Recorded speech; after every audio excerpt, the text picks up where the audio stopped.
Okay. Is this, everyone can hear me, yeah? Yeah. Alright, I wrote this morning. Fresh produce? Yeah, really, really fresh. And I just moved to Chicago. I live in Evanston actually, so I Hey. Evanston?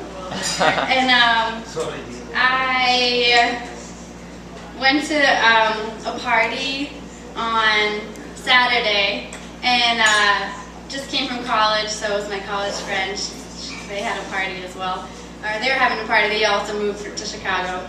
So this is kind of a response to that party and some things that were going on then.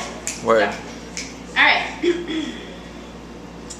Maybe by the end, I'll know the red line. At that point, I'll have walked the roads up and down enough times that I can find the places I love with my eyes closed, following the scents of shops with my nose, and through all the coldness of the winter, the stale frozen car exhaust and bus perfume, I'll track down the place with the open door to a warmer personhood, not always searching for someone who looks just as I do. Oh, we never have to leave Logan, they say, as in a sprinkling Saturday night.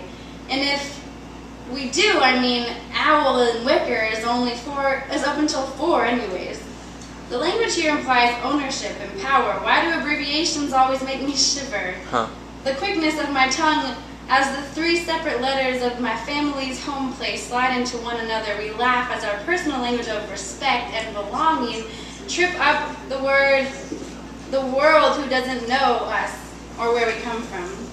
To belong to an island up north in the sea means to hear the history of my grand whoever's as oppressors and owners, but grandmother's hands birthed so many babies in that peninsula of land where the road got paved when I was 14 and the bridge finally reached completion as Hazel slept in their newborn infanthood, too new to even remember the 4 a.m. ferry rides and clam chowder with crushed up oyster crackers, while the darkness rose up and let us peer behind her curtain to envision once more a place to go back to. We had a canning facility up there, and once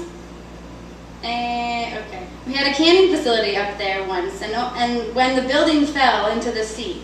Now the only part of her insides are sticking out of the bank walls like an abandoned treasure, telling us the story of the plumbing's past. The sewage spilling from her rusted pipes, not as fertilizer, but as too much nitrogen, an algae bloom creator, the sea creatures to feast on as filters of toxins in the entrails of their bodies.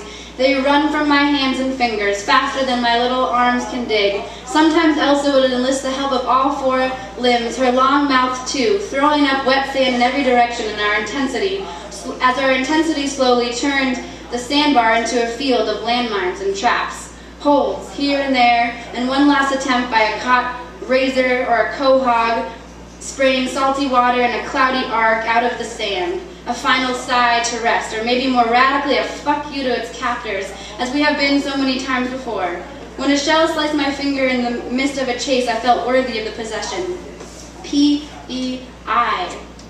The language, when we blur this all together so quickly, when someone inhales loudly to hear her surprise as we pass through the bell double doors, P-E-I. The way we abbreviate calls to ownership, acknowledge memories and histories. Don't drop the square at the end of Logan or the park after Wicker if you are like me, if you don't know these stories yet. And I don't mean the gay metropolis or the one bar that takes customers late night. I mean something I cannot put my hands on, something I cannot tell the story of, because so far it's a bus line. So far it's 2 numbers and a direction of my compass. So far home is only a place that I lock when I leave and I put the keys out when I return. This is also the 6 a.m. Spotted each night with the same rhythmic cough from the man upstairs. But we aren't from here yet, you and I. And because you used abuela to describe your landlord as the party storms on 1 floor above her and the people jump on floorboards, doesn't mean we are welcomed. Perhaps your income, your white skin, maybe even because of the origin of your home state, brushing borderland shoulders with her origin country, allow you to stay where you are, over there in Logan Square. But I have to find my information on the place where you lay your head down each night through a Wikipedia page or a fading yellowed book. And I want to ask, who was Logan? Where did we come from? What is another name for this place? One that rolls quickly and candidly off of the tongue of the people who have been living on those sidewalks and front steps for centuries, years and decades. But what children feel as they're dropped off on their way home from school, what neighbors say in late night phone calls to each other after all of their babies have gone to bed. I don't know the language until children are included, until codes are created, until plants are dug into the soil, bricks are laid on the mortar. So will I ever know the blue line? Will I ever smell the creations of the red line? Will I ever trust the rockings of the purple on my way home? Will I ever know a country who I robbed everything from, or ever truly a state who held my bloody knees and calloused feet as I grew up? Or PEI? Are we all rootless? Okay. Wow.